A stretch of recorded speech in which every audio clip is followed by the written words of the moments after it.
우리가 행정법 문제풀이 이제 전체적으로 앞에서부터 차근차근 진도별로 풀어 나가는 거예요. 그죠? 그래서 2월 달은 진도별로 이제 이게 체크를 하고, 그다음에 3월 달 되면 전 범위를 막 순서에 관계없이 20문항씩 해서 모의고사식으로 하고, 여기는 모의고사식은 아니고 진도별로 문제 연습을 한다. 그렇게 생각하면 돼요. 자, 그러면 공부를 하면서 우리가 공부한 영역에 관해서 관련되는 것도 같이 지금 검토도 해보면서 이렇게 단지 여기 나와 있는 문제만 푸는 게 아니라 그런 걸 한번 생각해 봅시다. 자, 그러면 1번 볼까요? 행정법의 대상인 행정에 관해서 물어봤습니다. 그죠? 그럼 우리가 이제 행정법의 대상인 행정은 국가적용 중 입법하고 사법하고 구별되는 영역이죠. 그래서 권력 분리 원리에 따라 입법, 행정, 사법으로 나눠지고 행정법의 대상은 행정이야. 그죠? 근데 이거 한번 물어보자. 우리 공부할 때 행정은 형식적 의미로도 파악할 수 있고 실질적 의미로도 파악할 수 있죠. 여기 지문 2, 3번하고 연관이 돼 있잖아. 그러면 행정법의 대상이 되는 행정은 형식적 의미의 행정을 말하는 거야? 실질적 의미의 행정을 말하는 거야? 어떤 게 행정법의 대상이 되는 거야? 형식적 의미의 행정이 행정법의 대상입니까? 실질적 의미의 행정이 행정법의 대상이야.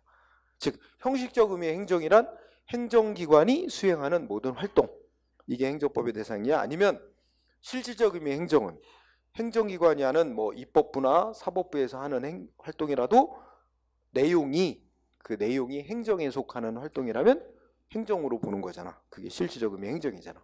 실질적 의미는 행위의 내용을 보고 행정으로 파악하는 거죠. 누가 하는지는 안 따지고. 그러면 행정법의 대상이 되는 행정은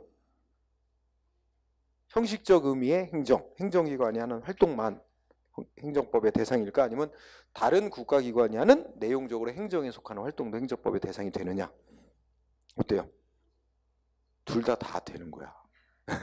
그러니까 그래서 행정법의 대상이 되는 행정은 행정기관이 하는 모든 활동, 형식적 의미의 행정뿐만 아니라 예를 들어서 국회가 하는 활동 중에도, 그죠?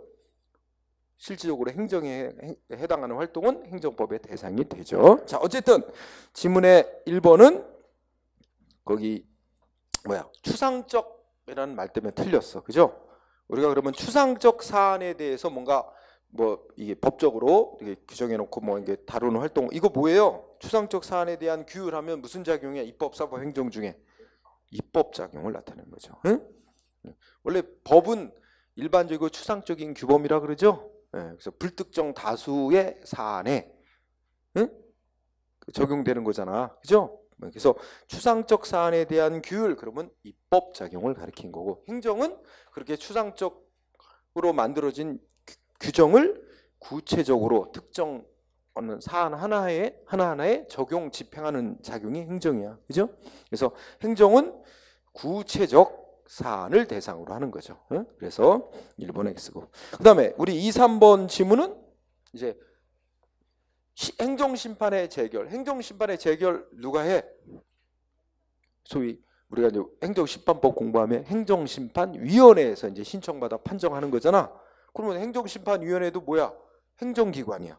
그 행정기관이 하는 거는 다 형식적 의미에서 행정이라고 하는 거죠. 응? 그런데 내용을 보면, 실질적으로 보면 이게 사법에 속하는 활동이지. 즉 신청을 받아 권한 가진 기관이 심사해서 위법인가 적법인가 이거 판단 내리는 활동이죠. 그런 게 우리가 사법작용이잖아. 응?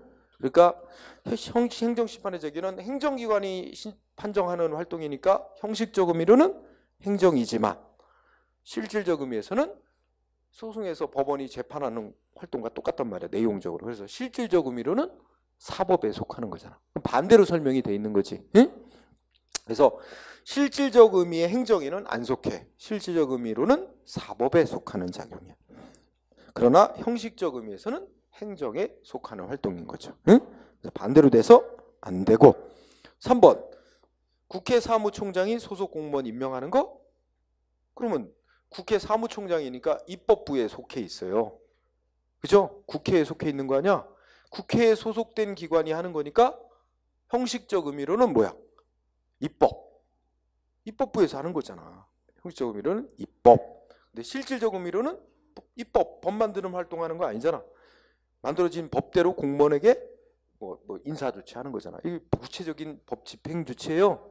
실질적 의미로는 행정인 거죠. 응? 그래서 이것도 이게 맞네. 그러면 그렇죠. 국회 사무총장이 소속 공무원 임명하는 거. 그러면 4번은 통치행위란 건 처음에 프랑스에서 판례를 통해서 시작이 된 게 다른 나라에 다 퍼진 거지. 독일, 미국, 일본, 우리나라. 그죠? 그래서 독일에서 이거 틀렸죠.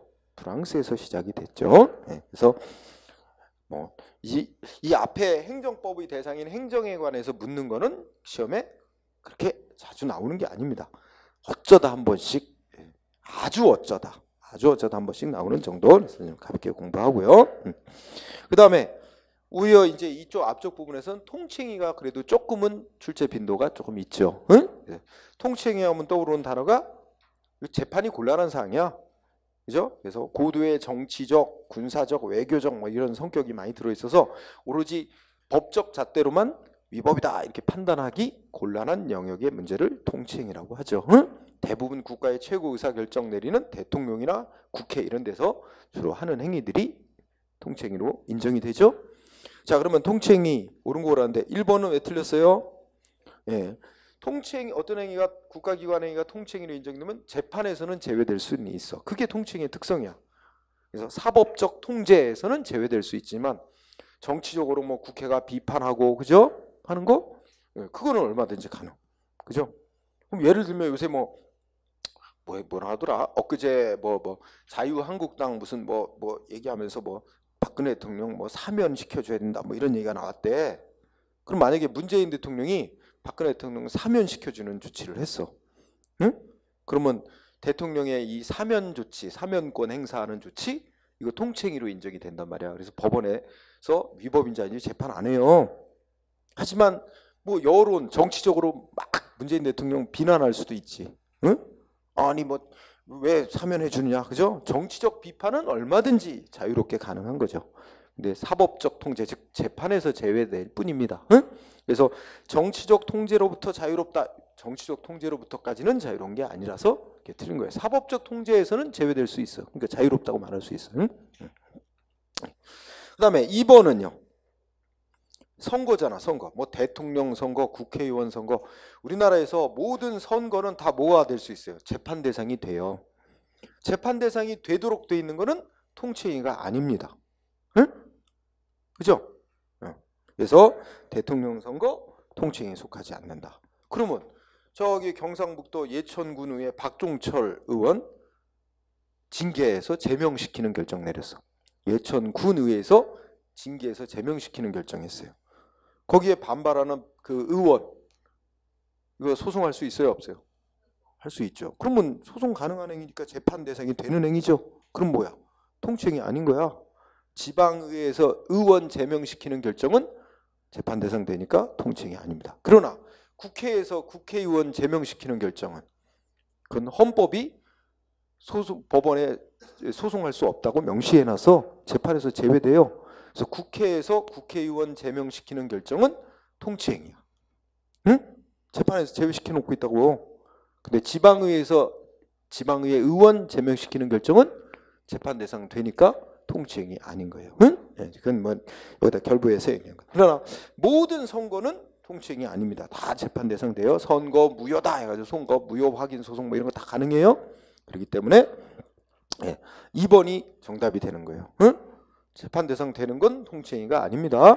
그 다음에 3번은 이거 워낙 많이 문제가 돼. 남북 정상회담 개최 그 자체와 정상회담 개최 과정에서 북한의 송금한 행위, 이 둘은 성격을 분리해서 따로 봤죠. 그래서 첫째 줄에 남북 정상회담, 여기 그 얘기는 안 했어. 남북 정상회담 개최는 통치행위로 인정. 그렇지만 여기는 뭘 물어본 거야? 첫째 끝에 가면 송금이 나오잖아. 남북 정상회담 개최, 송금한 행위는 정상회담 개최하고는 분리해서 봐야 된다. 그거는 사법심사, 즉 재판 대상이 돼야 한다. 그래서 재판했어요. 그래서 다 유죄 판결 내리고 했죠. 그래서 그러니까 3번 사법심사 대상으로 그러니까 남북 정상회담 나오고 송금이 나와, 두 개 다 나와요. 그러면 이거는 재판 대상으로 인정한 거야. 그러면 어떻게 돼? 사법심사 대상으로 하기에 부적절하다? 그러면 대상으로 안 본다는 얘기잖아. 그러니까 틀린 말이지. 대상으로 봐야 한다는 게 판결이야. 응? 재판 대상이 돼야 된다. 그래서 3번 X. 4번 지문은 간단히 줄이면 문장의 주어 헌법재판소는 통칭이라는 건 인정될 수 없다. 응? 중간에 뭐 모든 국가적인 헌법에 다 구속받아야 되기 때문에 이건 이제 뭐 믿기고 물론 원칙적으로는 맞지. 응? 원칙은 맞는데 어쨌든 핵심은 헌재는 우리나라에서 통칭이라는 건 인정될 수가 없다. 즉 재판에서 제외되는 행위는 인정될 수 없다 그랬어요. 우리 헌법재판소가 통칭이라고 인정한 판결들이 그 결정들이 몇 개 있잖아. 예를 들어서 외국에 군대 파병하는 거 헌법재판소가 법적 잣대만으로 심판하는 것은 자제돼야 된다. 그러면서 그 통칭이 인정했죠. 그거 말고도 뭐 금융실명제 실시를 위한 대통령의 긴급재정경제명령도 통칭이라고 인정하고 그렇죠.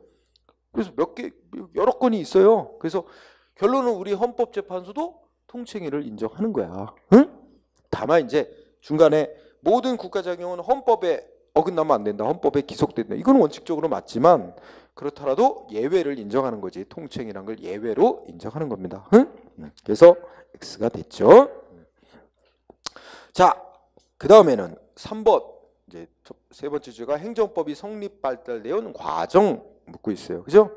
그게 이제 어떻게 나오지? 크게 대륙법계 국가, 유럽, 프랑스, 독일 쪽 국가 쪽하고 영국, 미국 쪽하고 조금 발달 과정이 다르고 또 우리나라 다르고 이렇게 셋으로 나눠서 공부해야죠.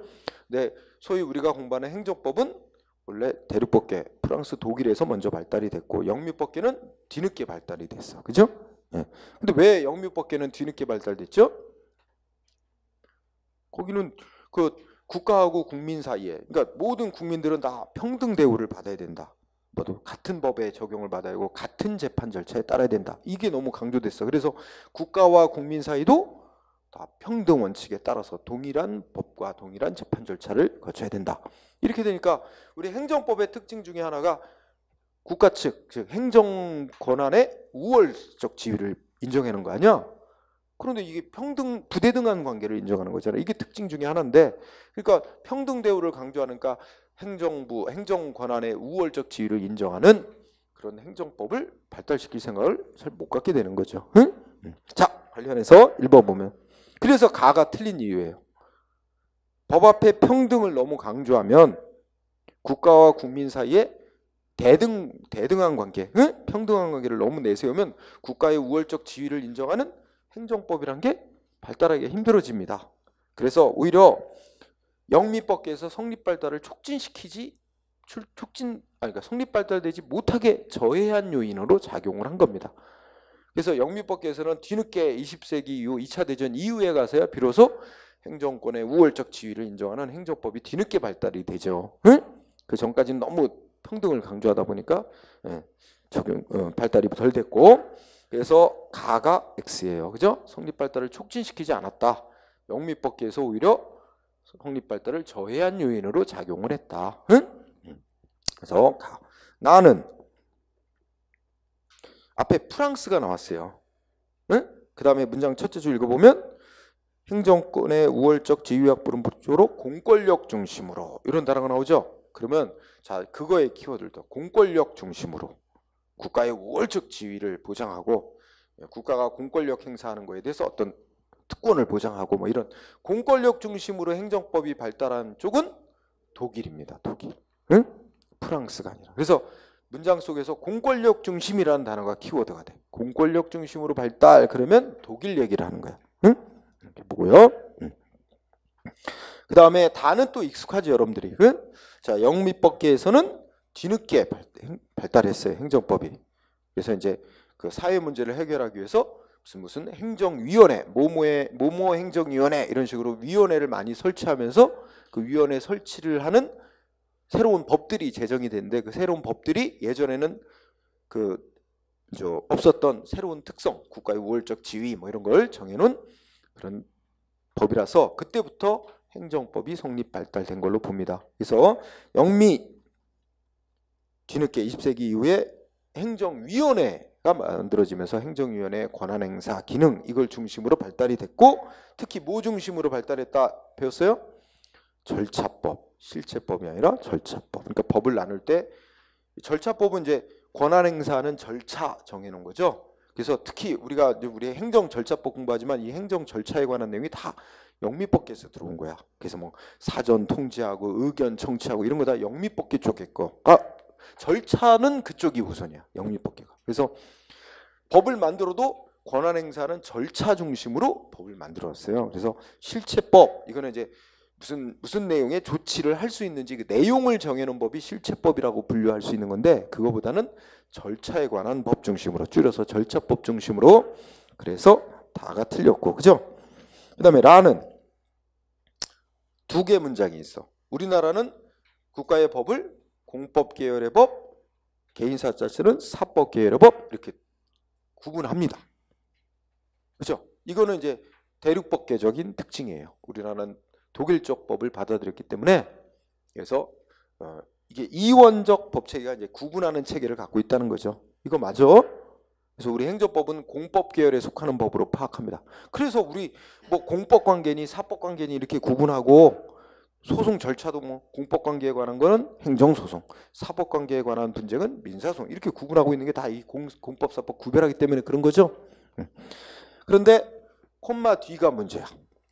우리나라 행정법원이 설치되어 있습니까? 없습니까? 왜 없어요? 서울 행정법원이 있잖아요. 행정법원이 왜 설치가 안 돼 있어? 설치되어 있지. 서울 행정법원 있어요. 그런데 우리나라 행정법원이 대법원, 고등법원, 밑에 지방법원급으로 행정법원이 있어요. 결국은 어디에 속해 있냐면 사법부, 법원 안에 행정법원이 속해 있는 거야.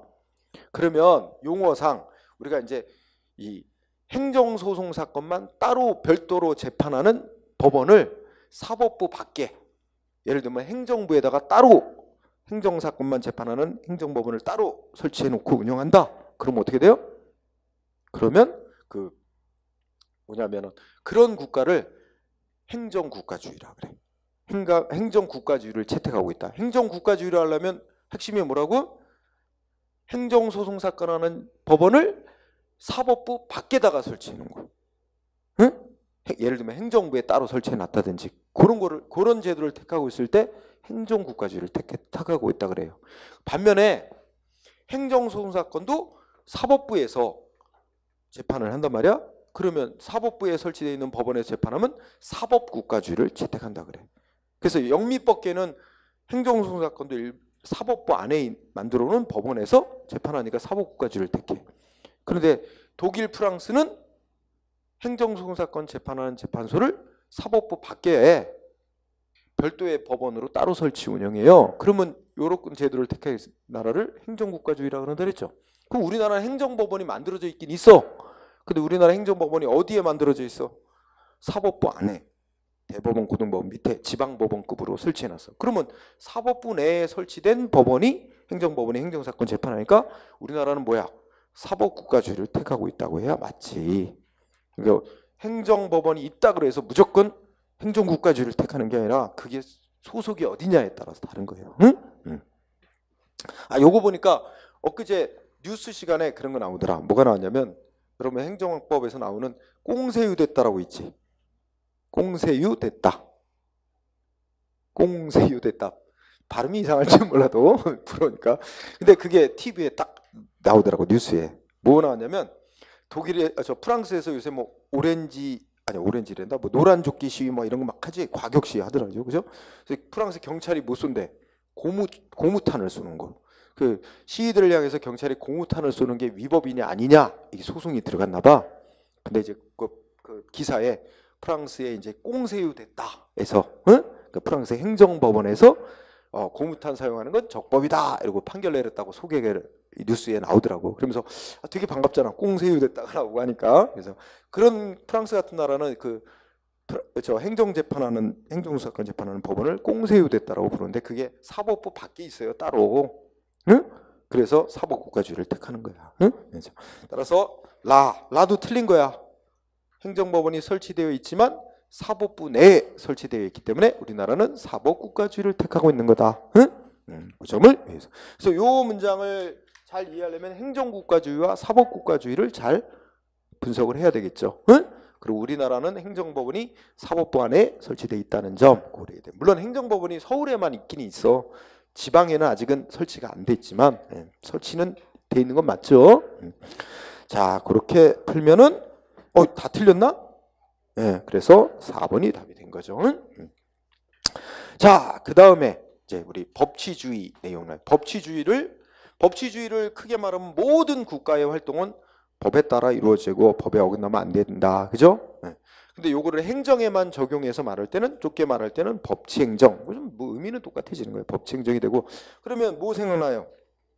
그러면 독일의 오토마이어라는 학자가 그 나라 법치행정을 제대로 한다라고 말을 하면 세 가지 원칙을 잘 지켜야 된다 하면서 세 가지 원칙 제시했던 게 있었죠? 그게 뭐야? 첫 번째, 법률의 법규 창조력. 그치? 두 번째, 법률의 우위. 세 번째, 법률의 유보. 이걸 잘 지켜야 된다고 얘기를 한 적 있잖아. 근데 첫 번째, 법률의 법규 창조력은 의미가 뭐야? 여기서 법규라는 말이 특이한 의미를 갖고 있는 거지.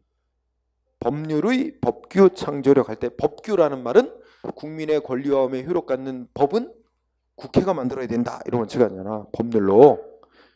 근데 요거는 조금 이제 의미가 많이 퇴색돼 가고 있어. 왜냐면 그래서 많이 언급을 잘 안 하는 편이에요.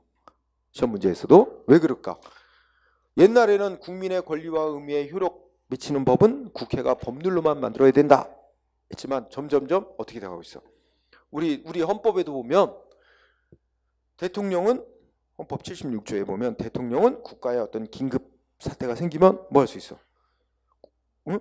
국회가 만든 법률과 똑같은 효력 갖고 국민에게 효력 미치는 긴급명령 또 긴급재정경제명령이라는 법을 만들 수 있다고 돼 있잖아. 그럼 그게 국민에게 효력 같은 법을 최고 행정기관인 대통령이 만들 수 있도록 돼 있잖아요. 그러니까 국회만이 국민에게 효력 갖는 법을 만드는 게 아니야. 법률로. 그런 점에서 이제는 법률의 법규 창조력 원칙이라는 건 좀 의미가 퇴색돼 가고 있다. 응? 그래서 많이 언급은 안 하고 대신에 법률 우위 원칙과 법률 유보 원칙은 오늘날도 되게 똑같이 존중이 되기 때문에 그걸 많이 내는 편이에요. 그래서 4번을 보면 법률의 우위 원칙은 뭐야? 국회는 국민의 대표기관으로서 국회가 만드는 법률은 원칙이 다른 국가기관의 의사보다 우월하다 이렇게 되는 거죠. 그래서 더 쉬운 말로 하면 행정기관은 어떻게 돼? 국회가 만든 법률에 위반하면 안 된다 이거죠. 응? 그래서 그거를 법률의 구속성 이렇게도 표현하는 거예요. 응? 법률에 위반하는 활동하면 안 된다는 거야. 응? 거기까지 맞고. 근데 여기서 의미 중요한 거는 제한 없이 모든 행정 영역에 빠짐없이 적용되느냐 이게 문제야. 응? 이게 맞단 말이에요. 그러면 뒤집어 생각을 해봐. 그럼 행정기관이 법률에 위반되는 활동을 해도 되는 영역이 있을까? 법률에 위반되게 해도 되는 거 허용되는 영역이 있어요? 없어요? 있을 수 없지. 법률에 위반되게 행동하는 거 있을 수 없어요. 그렇기 때문에 모든 행정작용은 다 법률에 위반되게 하면 안 된다. 그래서 제한 없이 예외 없이 모든 행정활동 영역에 법에 위반되게 해서는 안 된다는 법률의 원칙은 적용되는 거예요. 그래서 1번이 맞는 거예요. 근데 그 밑에 있는 법률 유보 원칙은 법률에 근거가 있어야 한다는 거잖아. 네? 근데 이거 여러분 상식적으로 생각해 보자. 법률에 근거가 있어야 되는데 일반 국민들에게 효력 갖는 활동이 아니라 조직 내부에 뭐 이 사항 정하는 거는 법률에 근거 없어도 할 수 있다. 그래서 뭐 행정규칙 만들 때는 법률에 근거 없어도 된다. 그거 하나만 봐도 법률 유보 원칙이 적용되는 행정 영역은 모든 행정 영역은 아니라는 거지. 또 공부하면서 행정지도 공부했잖아. 행정지도 뭐 하는 거야? 국민한테 강제성 없이 권고하는 거 아니야? 권고지도. 이렇게 국민의 권리의무에 강제로 뭔가 불이익 주거나 이런 게 아닌 비권력적 사실행위 같은 행정지도는 법률에 근거 없어도 행정기관이 자기의 임무에 속하는 활동이나 할 수 있는 거잖아. 그런 거 보면 법률 유보 원칙은 모든 행정활동을 할 때 빠짐없이 적용되는 건 아니다. 그러면 이게 법률에 근거가 있어야만 할 수 있다는 법률 유보 원칙은 적용받는 행정활동이 있고 적용 안 받는 행정활동도 있는 거야. 응? 그럼 또 연결해 보자.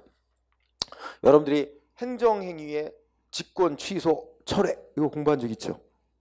행정기관이 뭐 영업 허가를 이거 물어보자. 행정기관이 영업 허가를 내줬어. 허가를 내주고 나서 어이구 이거 위법하게 잘못 내줬네? 그럼 어떻게 돼? 허가 취소할 수 있지. 근데 막 취소할 수 있나? 뭐 때문에? 신뢰보호 때문에. 국민은 아무 잘못 없이 적법하게 허가받은 것으로 믿고 투자해서 영업 중이라면 어떻게 돼? 취소 여부를 합리적으로 이익을 따져봐가지고 결정해야 돼. 상대방의 신뢰보호를 위해서 위법한 허가지만 그대로 허가 효력을 유지시켜야 될 필요성과, 그렇지만 이것 아무리 그래도 상대방의 신뢰보호 필요보다 허가를 위법한 허가를 취소해야 될 공익 목적의 필요성이 훨씬 더 크다. 그런지 그 이익을 따져본 후에 취소해야 될 공익 필요가 더 클 때만 허가 취소치가 적법이 돼요. 그렇죠? 근데 이제 내가 말하려고 하는 본질은, 그러면 위법한 허가를 내줘서 허가를 취소한다. 행정청이 허가를 내주는 행정청이 이때 취소하려는데 법에 위법한 허가 내줬을 때는 허가 취소할 수 있다. 취소해야 된다. 따로 근거 규정이 있어야 돼? 법률에? 없어도 법률에 별도로 근거 없어도 잘못된 행위를 했으면 바로 잡는 게 당연하다고 보기 때문에 별도의 법률에 근거 없어도 취소 조치할 수 있다는 거 아니야? 철회도 마찬가지고 직권으로 철회하는 것도 별도의 법적 근거 없었네. 그런 거는 법률 유보 원칙이 적용 안 되는 거지. 그러니까 이런 우리 공부하면서 봐도 법률 유보 원칙, 법률의 근거가 있어야만 무슨 조치할 수 있다는 거는 적용되는 영역이 있고 안 되는 영역이 있고 갈라지죠. 응? 그게 법률 우위 원칙하고 다른 점 중에 하나죠. 응? 그러면 여기 2번 지문은, 자, 법률 유보 원칙에서 말하는 법률은 뭐야? 법률에 근거가 있어야 되는데 이 법률은 성문법만을 말해요. 응?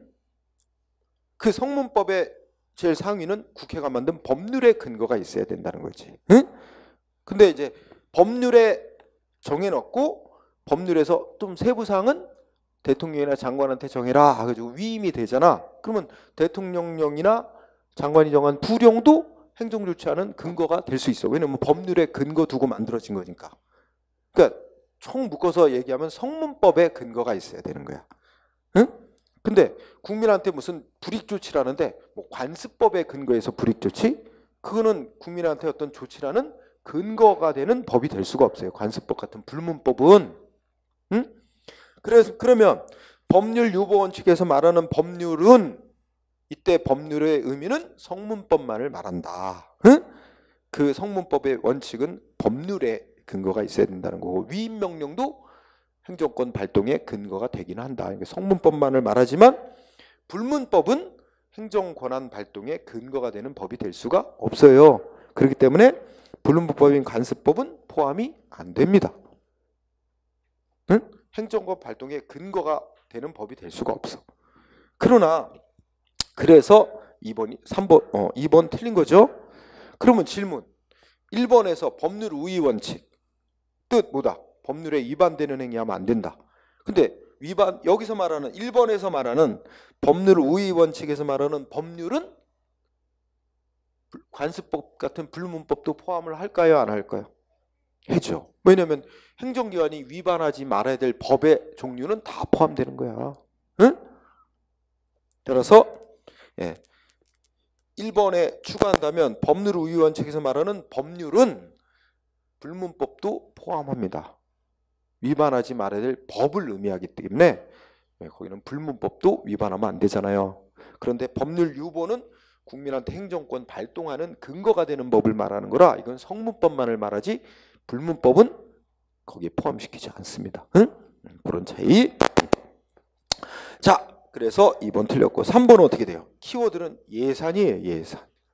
그죠? 국회가 통과시킨 예산 있죠? 예산은 통과되면 어떻게 돼? 응? 국가기관은 그 편성된 예산대로 집행을 해야 될 의무가 있죠. 응? 응.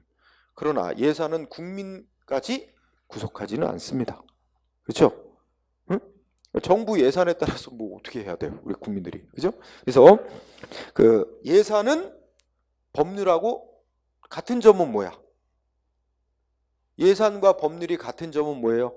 국회가 통과시켜 주는 거죠. 국회의 의결을 거쳐서 만들어지는 거야. 응? 그런 같은 점이지만 다른 점이 바로 뭐야? 국회가 법률을 통과시키면 그래서 대통령이 공포하면 어떻게 돼? 국민도 법률에 따라야 되고 국가기관도 법률에 따라야 되죠. 그러니까 법률은 국가기관과 국민을 모두 구속해요. 하지만 예산은 국가기관만 따르도록 구속하지 국민까지 따르도록 구속하지는 않습니다. 그런 점에서 어떻게 돼? 응? 그거 틀린 거죠. 예산은 법률과 마찬가지로가 아니라 법률하고 달리 국가기관만 구속하고 일반 국민은 구속하지 않는다. 응? 그렇기 때문에 국민에게 행정권 발동하기 위한 근거가 되는 법률 속에는 국민에게 효력받지 않는 예산은 거기에 포함되지 않는 거예요. 행정규칙도 여기에 포함될까 안 될까? 국민에게 효력받는 법이 아니잖아. 행정규칙도 행정권 발동의 근거가 되는 법률 속에 포함되지 않는 거죠. 응? 그렇게 되는 거죠. 따라서 틀렸고. 그 다음에 4번에는 두 가지 단어. 실질적 법치주의, 또 하나는 행정 입법권을 강화하는 것. 그게 서로 매치가 되냐 이거지. 응? 그러면 자, 실질적 법치주의는 가장 최고의 목표가 뭘까? 실질적 법치주의 하자 하는 게 최고의 목표는 뭐예요? 국민의 인권 보장이에요. 국민의 인권 보장. 응? 실질적 법치주의의 목표는 인권 보장이야. 근데 인권 보장을 위해서 필요한 제도가 뭐야? 권력 분립이야. 국가의 권력이 하나의 사람, 한 사람 눈에 어느 한 기관에 집중돼 있으면 어떻게 돼요? 누구도 통제할 수가 없어. 그럼 국민의 인권 보장 될 수가 없어. 그래서 권력 분립이라는 게 생겨난 거야. 근데 권력 분립 기권 해놨는데, 그래서 국민에게 효력받는 법은 국회가 법을 만들고 행정기관은 그걸 집행을 하고 사법기관은 그거에 대해서 재판을 통해서 통제하고 이런 건데, 행정부가 집행도 할 뿐만 아니라 뭐야? 법도 만들어. 물론 법도 만드는 게 불가피해서 인정은 해. 그렇지만 그걸 너무 폭넓게 인정하고 이게 강화. 행정기관이 법 제정 권한을 강화하는 것. 그러면 어떻게 돼? 행정부의 권력이 너무 세지잖아. 행정부가 법도 다 만들고 집행도 하고, 그러면 국가 권력 중에 행정 권력이 제일 힘이 세지잖아요. 그러면 인권 보장을 위해서 권력 분립을 해서 견제하게 만들자는 그 취지에 어긋나게 되겠죠. 따라서 불가피하게 행정기관도 법을 만들 수 있도록 인정을 좀 한다 하더라도 그것도 어느 선까지 인정을 해야지 너무 이렇게 폭넓게 인정하는 건 문제가 있습니다. 국민의 인권 보장을 위해서 실질적 법치주의자는 목적 멀어지게 되는 거예요. 그래서 X가 되는 거지. 응? 자, 그래서 정답은 1번이 된 거죠. 응? 보고. 자, 그다음에 5번은 다시 법치행정 원칙 중에 법률 유보 원칙에 대해서 다시 설명. 그죠? 자, 그러면 아까 우리 법률 유보 원칙에 적용을 받는 행정 영역이 어디까지냐는 일단 전부는 아니야. 모든 행정 영역이 전부는 아니죠. 다만 전부는 아니지만 또 반드시 법률에 근거가 있어야만 한다라고 일치되는 영역도 있기는 있어. 뭐가 있어? 만장일치. 국민의 권리익을 침해하는 조치. 그죠? 국민의 자유, 권리를 침해하고 의무를 부과하고 이런 침해하는 조치는 반드시 법률에 근거가 있어야 된다. 이건 만장일치. 그 다음에 그렇다고 해서 모든 행정작용이 법률에 근거가 있어야만 한다? 예외 없이? 이것도 또 찬성하는 사람이 없어. 그러면 그 중간쯤 어디까지가 이제 학설이 막 조금씩 좀 더 넓게 보자, 좀 더 넓게 보자 이렇게 돼서 뭐 여러 학설들이 나오잖아. 그 중에 이제 우리나라 헌법재판소가 우리 판례가 취한 입장이 중요사항 유보설. 응? 우리 또 학자들도 이걸 입장. 응? 그래서 중요사항 유보설은 말 그대로 뭐야? 그렇죠. 중요한 사항은 꼭 국회가 법률로 정하고 그 법률에 따라 행정권 발동해야 된다. 응? 중요해서. 근데 궁금한 건 뭐가 중요한지. 그게 중요한 거지. 그러니까 안 중요한 거는 법률로 안 정해줘도 돼. 법률에 근거 없어도 행정부가 알아서 해도 돼. 근데 중요한 사항은 법률에 정해놓고 법률에 근거해서 해야 돼. 그거의 구분은 중요한 사항이냐, 중요하지 않은 사항이냐. 이거 비판받는 거. 어떤 기준으로 구별하냐. 근데 비판점이 있지만 두 가지 입장이죠. 하나는 일단은 중요한 사항은 국가라는 공동체가 유지되고 그 안에 사는 국민인 구성원들의 그 이익을 위해서 이제 중요한 사항, 응? 공동체, 국가라는 공동체에 유지되고 구성원인 국민들의 이익을 위해서 꼭 필요한 사항, 이런 거는 꼭 중요사항이라고 보고 국회가 법률을 정한다. 좀 더 구체적으로는 국민의 헌법이 보장하고 있는 기본권 관련 사항, 국민의 기본권과 관련된 사항이 중요사항이다, 이렇게 얘기를 해요. 응? 그래서 거기 중요사항, 유보설의 중요사항은 국민의 기본권 관련 사항, 이렇게 이해해도 돼요. 좁게. 물론 그보다 좀 더 넓은 거지만. 응? 그러면 이 중요사항 유보서는 국민의 기본권과 관련되는 사항은 중요한 사항이고, 그거는 국회가 법률로 정해놔야만 되는 거고, 그 다음에 국회가 법률로 정할 때 중요도도 또 차이가 난다는 거예요. 중요한 사항도 중요도에 따라서 두 단계로 나눠볼 수 있대. 매우 중요한 사항, 덜 중요한 사항. 응? 중요한 사항도 매우 중요한 사항과 덜 중요한 사항, 이렇게 나눌 수 있대. 그러면 매우 중요한 사항은 국회가 어느 정도로 정해야 돼? 국회가 다 정해야 돼. 매우 중요한 사항은 국회가 몽땅 다 정해놔야 돼. 그거 매우 중요한 사항은 행정기관에게 야 요거는 정해, 니네가 정해, 이렇게 넘겨주면 안 돼. 그럼 국회가 직접 다 정해야 되는 사항이야. 그 다음에 덜 중요한 사항은 어때? 그러면 국회가 대강 정해놓고 세부 사항은 행정부 니네가 정해, 이렇게 위임해도 되는 거 있고, 이렇게 나눠진다는 거예요. 그러면 지금 말한 것에서 첫째 줄 끝에 뭐가 나와? 법률의 규율 정도. 그러니까 국회가 법률로 정해야 되는 정도도 차이가 날 수 있다. 중요도에 따라서. 응? 이해되죠? 중요한 사항은 법률로 정해야 하며, 중요한 사항도 중요한 정도에 따라서 국회가 세부 사항까지도 다 법률로 정해야 되는 게 있고, 덜 중요한 사항은 국회가 대강만 정해놓고 나머지 세부 사항은 행정부에다 정하라고 위임해도 되는 사항도 있다. 그러니까 국회가 법률로 정해놔야 되는 정도에도 차이가 있을 수 있다는 걸 인정하는 거야. 응? 그렇죠? 그래서 맞는 얘기. 그래서 이런 단어 생각나지. 의회 유보 사항, 뭐 이런 말 하죠. 그건 뭐야? 매우 중요한 사항이라. 의회 유보 사항이라고 말하는 건 매우 중요한 사항. 그래서 그건 누가 직접 정해놔야 돼? 국회가, 의회, 즉 국회가 직접 정해내야 할 사항을 의회 유보 사항이라고 한다. 그래서 의회 유보 사항으로 판결한 거 뭐 있어? 텔레비전 시청료. 그게 그 의회 유보 사항이라는 말까지 판결문에 쓴단 말이야. 응? 응. 자, 그 다음에 자 2번은 국민의 기본권을 제한하는 건 침해하는 거죠. 이거 뭐에 근거해서 해야 돼? 법률로 정해놓고, 국회가 법률을 정해놓고 법률에 근거해서 해야 돼. 그러면 우리가 법률 유보 원칙이란 반드시 법률에 의해서만 뭐 침해하고 해야 된다, 이걸 말하는 게 아니라 법률에 근거를 두고 행해져야 된다는 걸 말한다는 거야. 그렇다면 반드시 법률로만 정해놓고 그에 의해서만 침해할 수 있는 게 아니라 법률에 근거가 있고, 그 법률에서 어떻게 났어? 중요한 사항을 대강 정해놓고 세부 사항은 행정기관에게 니네가 정해, 위임을 해서 대통령이 위임받아서 대통령령 정해놓거나 장관이 위임받아서 부령 만들어 놓으면 그것도 행정권한 발동할 수 있고 국민의 기본권을 제한할 수 있는 근거가 되는 법으로 인정이 된다는 거야.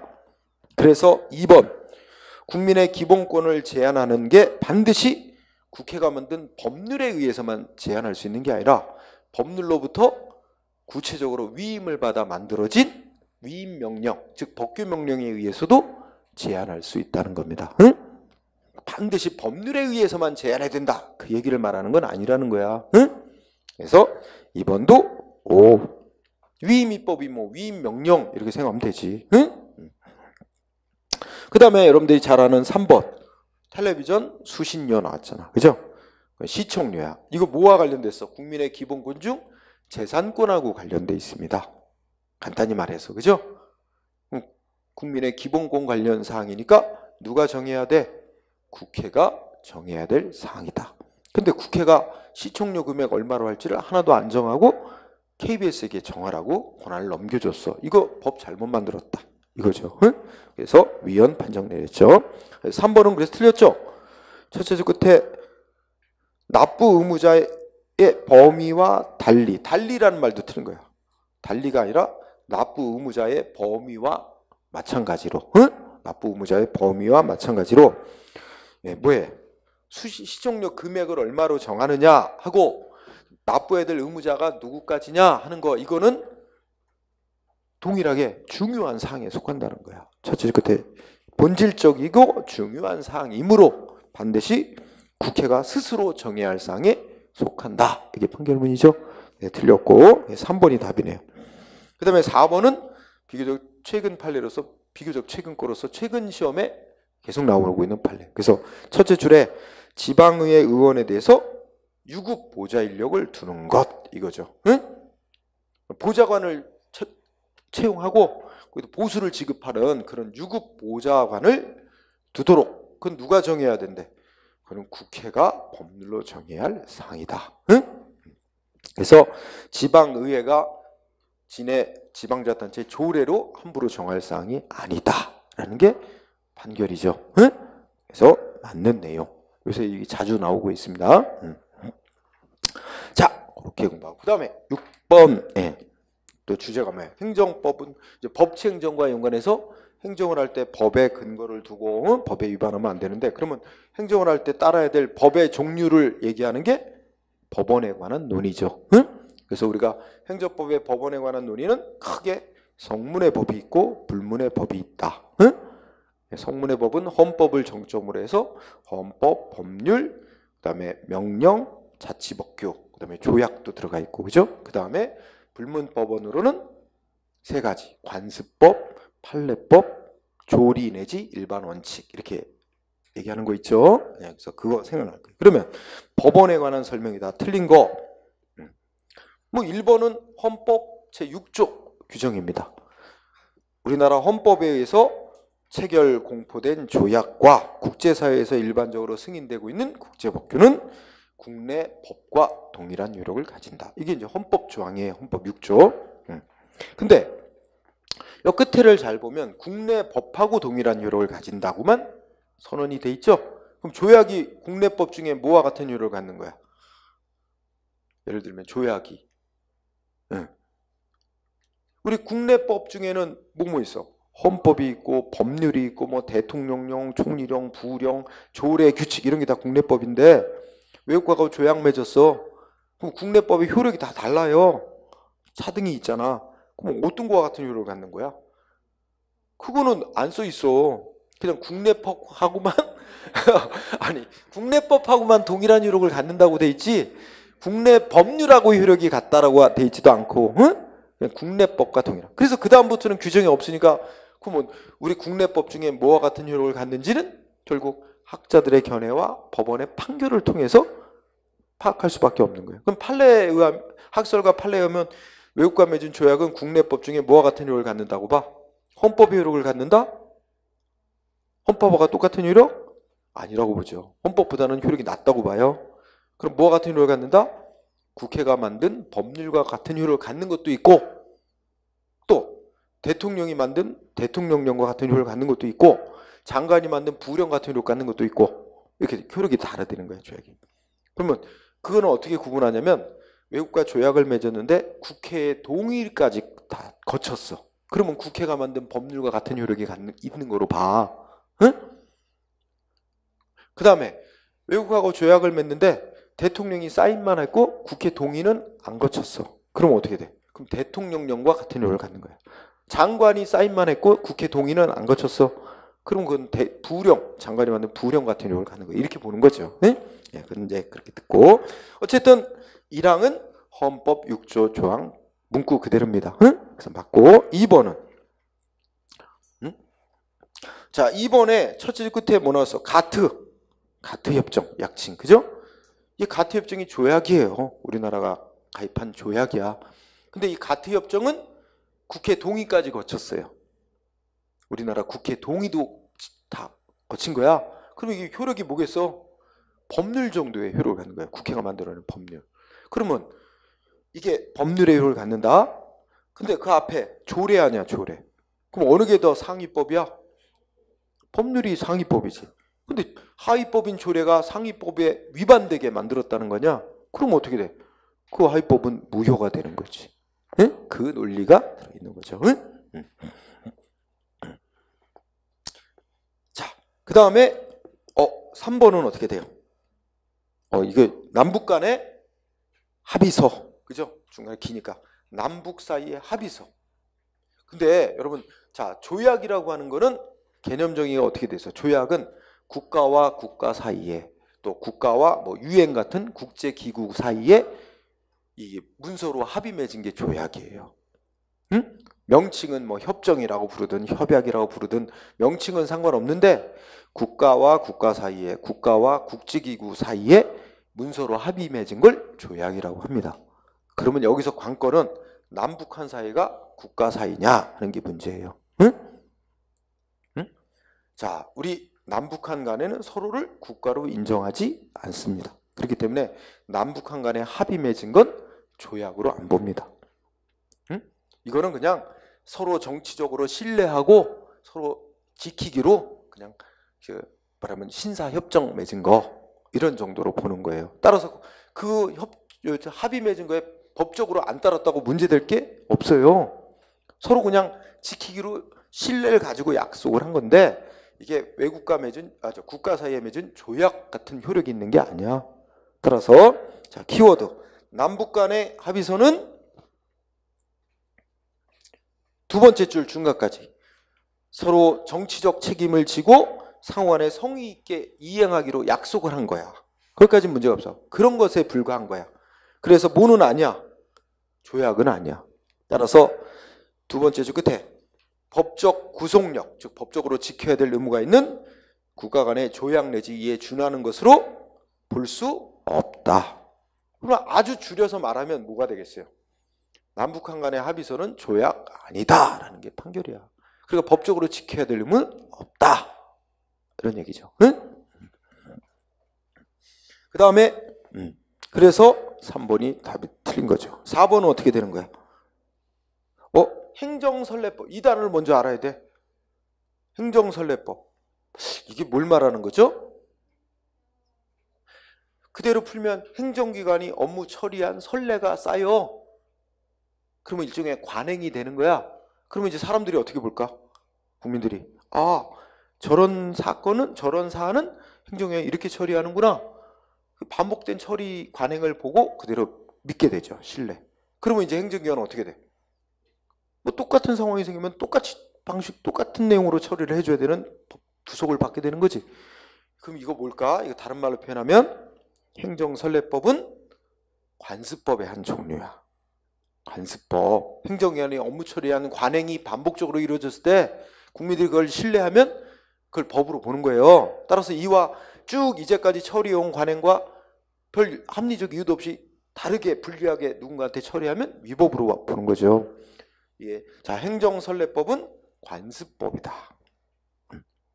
그러면 오랫동안 지속되어 온 어떤 업무 처리 관행대로 될 거라고 국민이 신뢰를 했고 그 신뢰를 했는데 나 똑같은 상황인데 왜 나한테만 불리하게 다르게 처리해? 그러면 뭐 주장할 수 있어? 신뢰보호 원칙 주장 위반이다 주장할 수 있죠. 그러면 결국 뭐야? 우리 신뢰보호 원칙 규정하고 있는 법 있어요? 어떤 법이 있어요? 응? 국세기본법 18조 3항 또 행정절차법 4조 2항. 바로 이게 행정선례법, 관습법을 인정하는 거예요. 그 바탕에는 뭐가 깔려 있어? 그 관행을 신뢰한 국민의 신뢰보호가 깔려 있는 거야. 신뢰보호. 그러면 다른 말로 바꾸면 신뢰보호 원칙을 명시적으로 인정하고 있는 시정법도 있다. 성문법도 있다.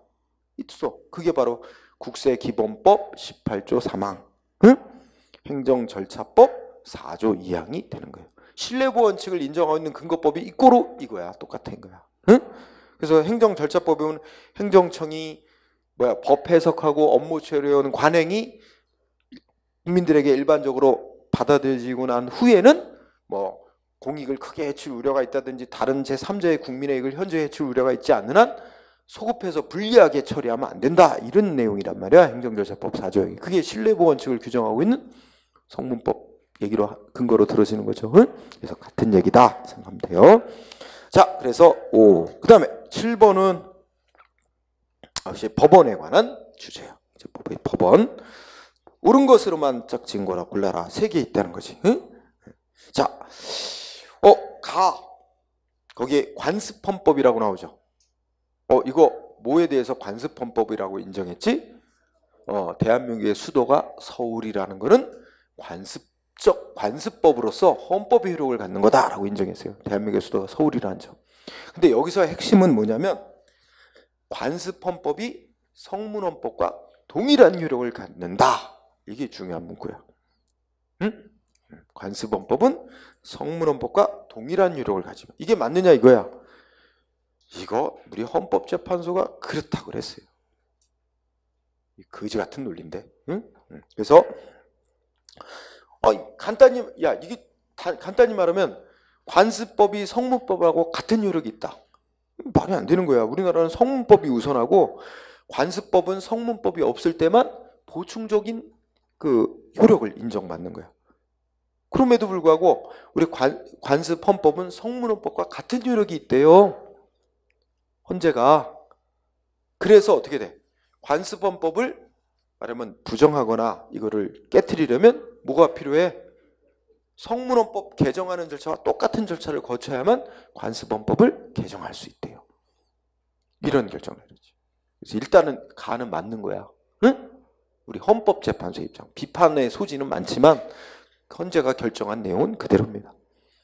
이 결과 대한민국의 수도가 서울이라는 점이 관습헌법이다. 그러면 수도를 옮기고자 한다. 그럼 무슨 방법밖에 없는 거야?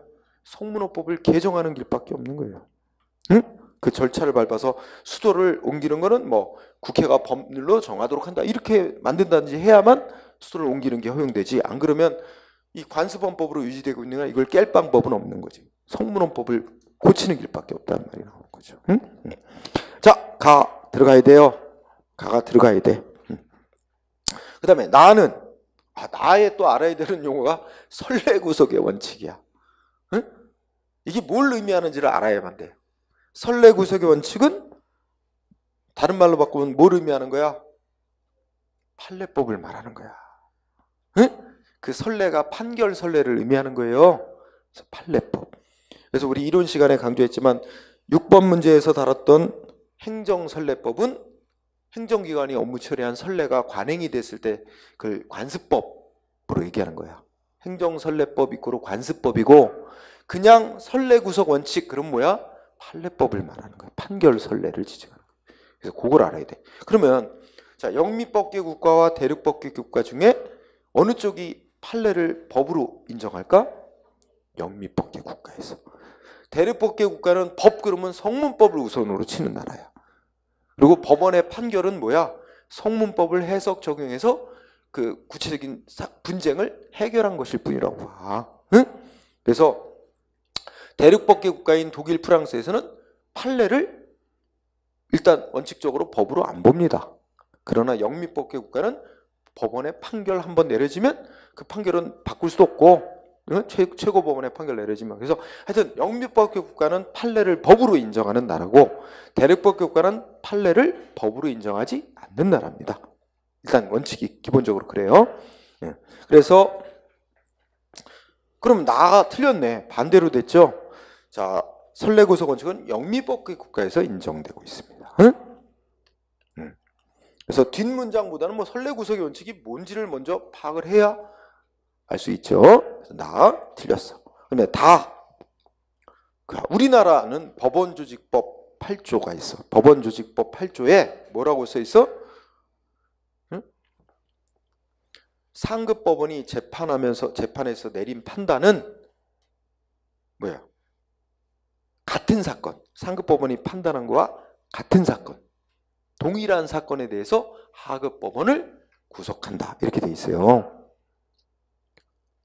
자, 그러면 다의 중요한 단어가 뭐야? 동종사건이에요. 종류만 유사한 종류만 같을 뿐 같은 사건은 아니야. 그러면 어떻게 돼요? 상급법원이 내린 판단에 하급법원을 법적으로 구속하지 못합니다. 응? 그래서 키워드가 동종사건. 다른 말로는 유사사건. 그지? 유사해. 거의 비슷해. 유사하긴 한데 같은 종류일 뿐 동일한 사건은 아니야. 응? 동일한 사건이 아니면 법적으로 하급법원의 판단을 구속하지 못합니다. 같은 사건일 때만 구속하는 거예요. 응? 따라서 동종 사건의 경우에는 법적 구속력 인정하는 것 인정 안 합니다. 인정 X. 인정하는 것이 X가 되죠. 부정 인정 안 하는 부정하는 게 일반적이고 판례의 입장이기도 합니다. 응? 그래서 다도 틀렸네요. 그 다음에 라는 이거는 헌법재판소법에 명시되어 있는 문구입니다. 헌법재판소에서 법률이 위헌이다 라고 결정을 했어요. 어떤 법률이 위헌이다. 그럼 위헌 결정 내리면 모든 국가기관 그에 따라야 돼. 그리고 지방자치단체도 따라야 되고. 그래서 재판하는 법원도 따라야 되고 법원 이외에 다른 모든 국가기관도 따라야 되고 지방자치단체도 따라야 된다라고 기속한다고 명시돼 있어요. 그래서 라 들어가야 돼요. 가라. 답은 2번이지. 그죠? 그 다음에 바는 관습법 아니야. 관습법은 성문법이 없을 때만 성문법을 없는 영역을 보충하는 차원에서 법으로서의 효력이 인정될 뿐이에요. 그래서 우리 관습법은 성문법을 보충하는 효력만 인정한다. 그래서 보충적 효력설이 통설이고 판례다 이렇게 배웠을 거야. 그죠? 그래서 요게 우리나라의 기본이죠. 근데 아까 공부했던 가의 문장은 뭐야? 아주 이례적인 거지. 응? 관습헌법은 성문헌법과 동일한 효력이 있다는 건 이건 아주 이례적인 거야. 응? 우리나라의 대원칙은 바야 바. 관습법은 성문법보다 하위 효력을 갖는 거예요. 그래서 성문법이 없을 때만 그 없는 영역을 보충하는 차원에서 법의 효력을 인정받는 것 뿐이에요. 그럼 반대로 얘기하면 성문법이 있는데 그와 성문법과 모순되는 내용의 관행이 반복되고 사람들이 그걸 당연시하고 믿고 따른다 해서 법의 효력이 인정되는 거 아니에요. 성문법이 있는 이상은 관습은 법으로 인정될 수가 없어요. 그런 얘기가 보충적 효력설이라는 거죠. 응? 따라서 틀렸네. 개폐 뭐의 줄임말이야? 개정 또는 폐지를 줄여서 개폐라고 하죠. 그럼 성문법을 개정 폐지시키는 효력까지? 아니, 그러면 동등한 거나 우월한 힘을 갖는다는 말이 되는 거잖아. 아니라는 거죠. 그래서 그런 효력까지는 없고 성문법이 없을 때 보충하는 역할만 한다. 응? 하는 얘기죠. 그래서 틀렸어요. 그래서 답은 2번이 됐습니다. 네. 그 다음에 그 다음에는 다른 주제로 넘어갔으니까 잠깐 쉴까요? 네, 쉬었다 진행합시다.